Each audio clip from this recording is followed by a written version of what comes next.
Hey everybody, Brett here with Defcon Paintball, and today we're going to be checking out the new DSR Paintball marker. First thing we're going to see right here is the new custom DSR case. It's a little harder than the traditional die cases, keeps your gun a little bit safer as well. Next thing we're going to notice once we open it up, you get the standard die O-ring kit. It's color coordinated, so you don't have to sort through and figure out what sizes you're using. You also get some extra screws, detents, and things like that you'll need for the first year of life with the gun. You also get a barrel bag, very generic, but need that to keep everyone safe.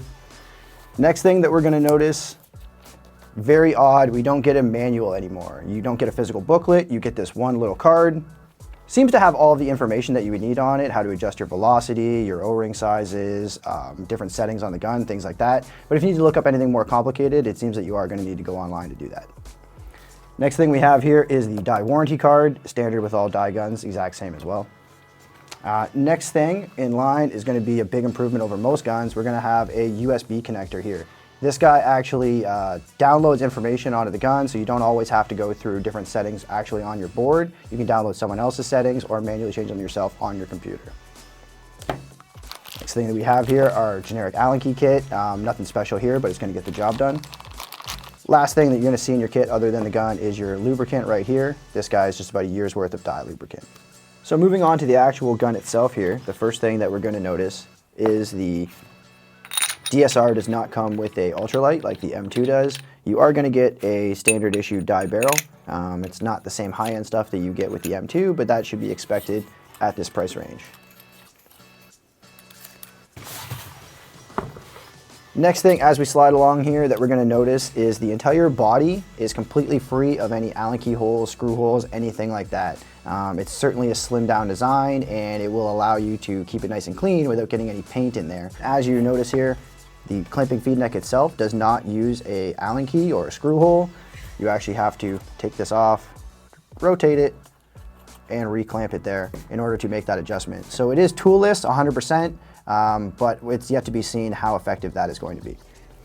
Moving on down here, another toolless design we have is the front grip, which is actually your battery housing as well. They actually say you can use just a quarter here to twist and remove this. Fairly easy.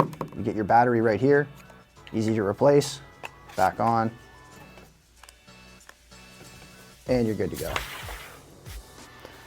As we move on down the gun, the DSR does use a brand new trigger from Dye. It's a slimmed down design, just trimmed up a little bit from previous models. It's smooth, easy to use. I'm a big fan of it so far. Next thing that we notice as we move on down here is our new LCD screen. I'm a big fan as well of this new joystick. The joystick is down nice and low. A lot of the other manufacturers have their joystick higher up or their button higher up. Leads to turning the gun on and off accidentally. I definitely don't think that you're going to have that issue with this. It's recessed in very well and it's down low on the gun, so you're not going to run into that problem.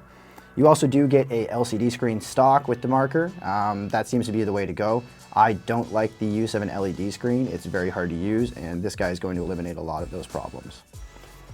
Moving on from there, the new ASA does look very similar to all of the previous die models, but it does actually have a purge system in there, so you're not going to have to shoot the marker after you turn this off. It's going to vent everything for you.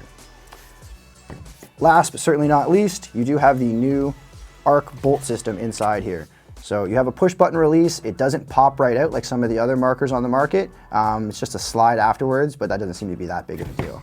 The entire bolt system itself is completely new. This is not a revamped version of an M2 bolt or an old bolt design, anything like that. This guy's brand new specifically for the DSR marker. It's gonna be running around 115 PSI, so it should be really good on air. It should give you a really smooth shot as well. So that's it for the new Dye DSR. If you have any comments, questions, or suggestions for future videos, please leave those in the comment section below. And as always, please like, subscribe, and thanks for watching.